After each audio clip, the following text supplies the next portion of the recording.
Hi అండి. 'Life of Aditya' ఐదో భాగం వినండి. లాస్ట్ ఎపిసోడ్‌లో ఆదిత్యని కోర్టుకి వెళ్ళాలి, సిద్ధంగా ఉండమని పోలీస్ చెప్పాడు కదా!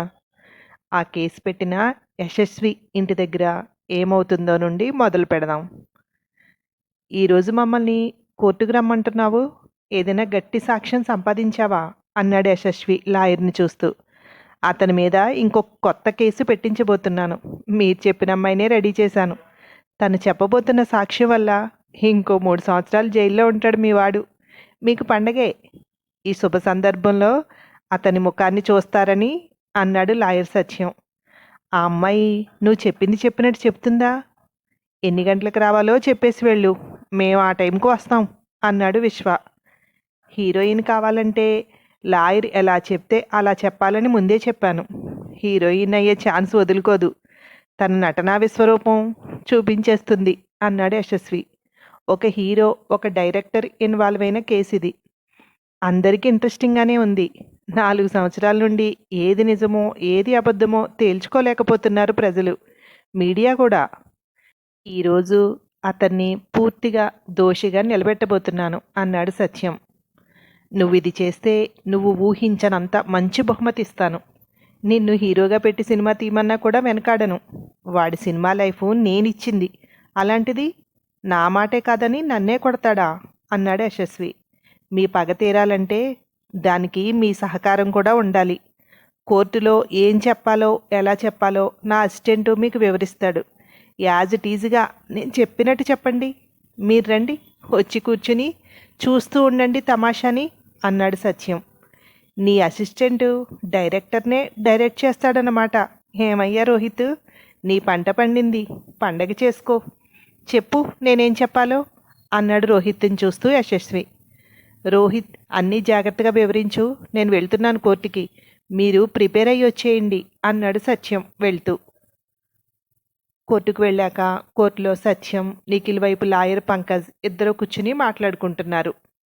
మరీ ఎక్కువ లోతుగా వెళ్ళొద్దు. ఎందుకంటే వాళ్ళు సినిమా వాళ్ళన్నమాటే కానీ ఇలాంటివి వాళ్ళకి అలవాటు ఉండవు.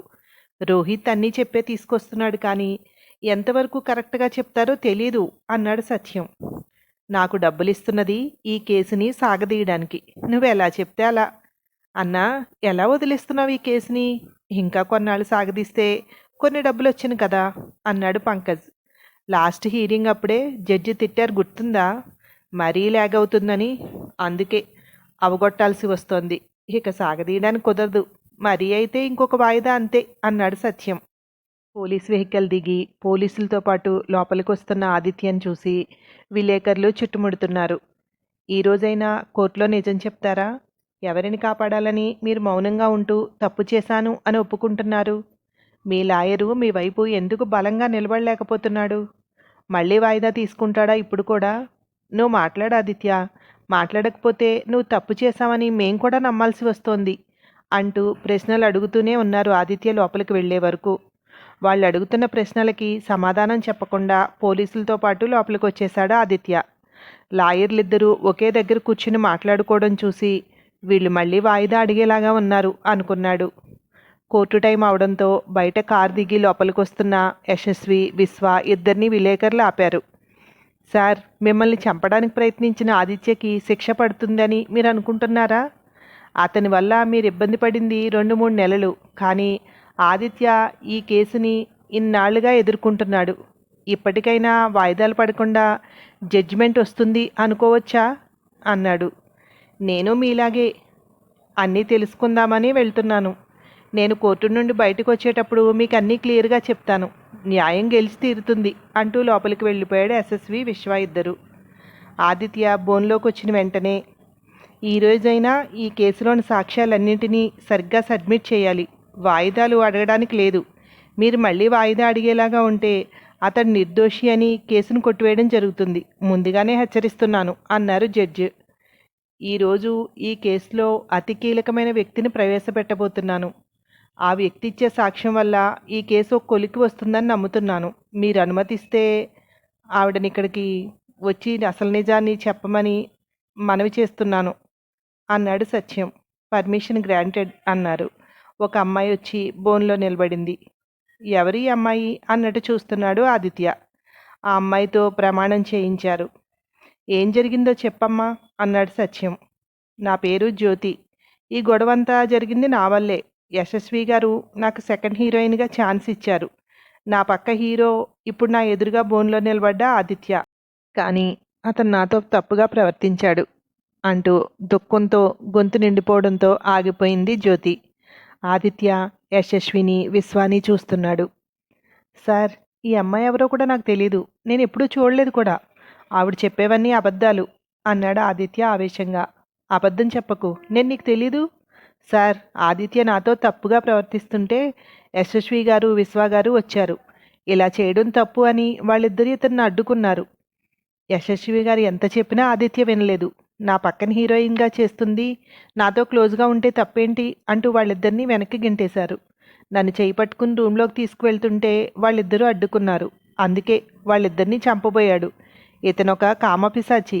ఇలాంటి వాళ్ళు సమాజంలో తిరగకూడదు. అందుకే ఇప్పుడొచ్చి సాక్ష్యం చెప్తున్నాను. ఇన్ని రోజులు నా పరువు పోతుందేమో అనే అనుమానంతో బయటికి రాలేదు అంది జ్యోతి. విన్నారు కదా యువరానర్, ఒక అమ్మాయి కోర్టుకొచ్చి సిగ్గు విడిచి ఇలా చెప్పుకుంటుంది అంటే ఇతను తనతో ఎలా ప్రవర్తించాడో మనం అర్థం చేసుకోవచ్చు అన్నాడు సత్యం. ఎక్స్క్యూజ్ మీ అంటూ కూర్చున్న వాళ్లలో నుండి ఒక అమ్మాయి లేచి నిలబడింది. వెనక్కి తిరిగి చూసిన యశస్వి విశ్వాలు లాయర్కి సైక్ చేస్తున్నారు ఆ అమ్మాయిని అనుమతించవద్దు అన్నట్టు. నేను ఈ కేసు గురించి కొంత ఇన్ఫర్మేషన్ ఇవ్వాలి అనుకుంటున్నాను సార్, మీరు అనుమతిస్తే అంది అమల. నువ్వేదైనా చెప్పాలనుకుంటే బోన్లోకి వచ్చి చెప్పమ్మా అన్నారు జడ్జి. ఇంతకుముందు సాక్ష్యం చెప్పిన జ్యోతి కిందకి దిగి వెళ్ళి కూర్చుంది. అమల వచ్చి బోన్లో నిలబడింది. ఆదిత్య చెప్పొద్దు అన్నట్టు తల ఊపుతున్నాడు. నా పేరు అమల. ఈ గొడవ అంతా జరిగింది నా వల్లే. నేను సినిమా షూటింగ్ చూడాలని ముచ్చటపడ్డాను. నన్ను ఆదిత్య షూటింగ్కి తీసుకువెళ్ళాడు. అక్కడ కూర్చున్న యశస్వి విశ్వాలిద్దరినీ నాకు పరిచయం చేశాడు.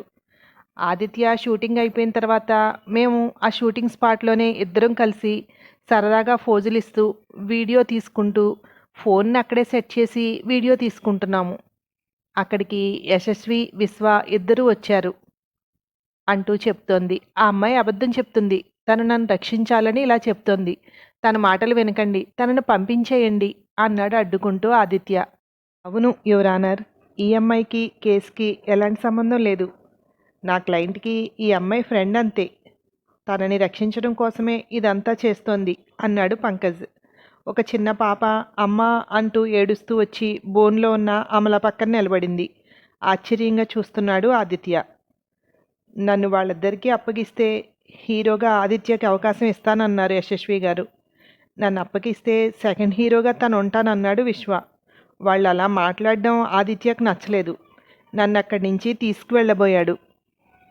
అమలా, ప్లీజ్ నీకు దండం పెడతాను, నువ్వేం చెప్పొద్దు, వెళ్ళిపో, నీ లైఫ్ నాశనం చేసుకోకు అన్నాడు అమల మాటకు అడ్డొస్తూ ఆదిత్య.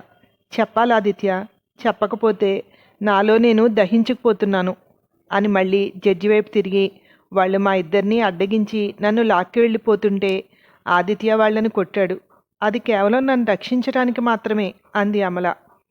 ఇది నమ్మకండి, ఆల్రెడీ నేను సాక్షిని ప్రవేశపెడుతున్నానని తెలుసుకుని అవే మాటల్ని ఈ అమ్మాయి చెప్తుంది అన్నాడు సత్యం. నేను చెప్పేది నిజమే అని నిరూపించడానికి నా దగ్గర సాక్ష్యాలున్నాయి అని ఒక పెన్ డ్రైవ్ చూపించింది. అది గుమస్తా తీసుకుని జడ్జికి ఇచ్చారు. అది అక్కడున్న ల్యాప్టాప్కి అటాచ్ చేశారు. వీళ్ళిద్దరూ ఫోటోకు ఫోజులిస్తూ ఉన్నప్పుడు యశస్వి విశ్వ రావడం, గొడవ మొత్తం అంతా దాంట్లో రికార్డ్ అయింది.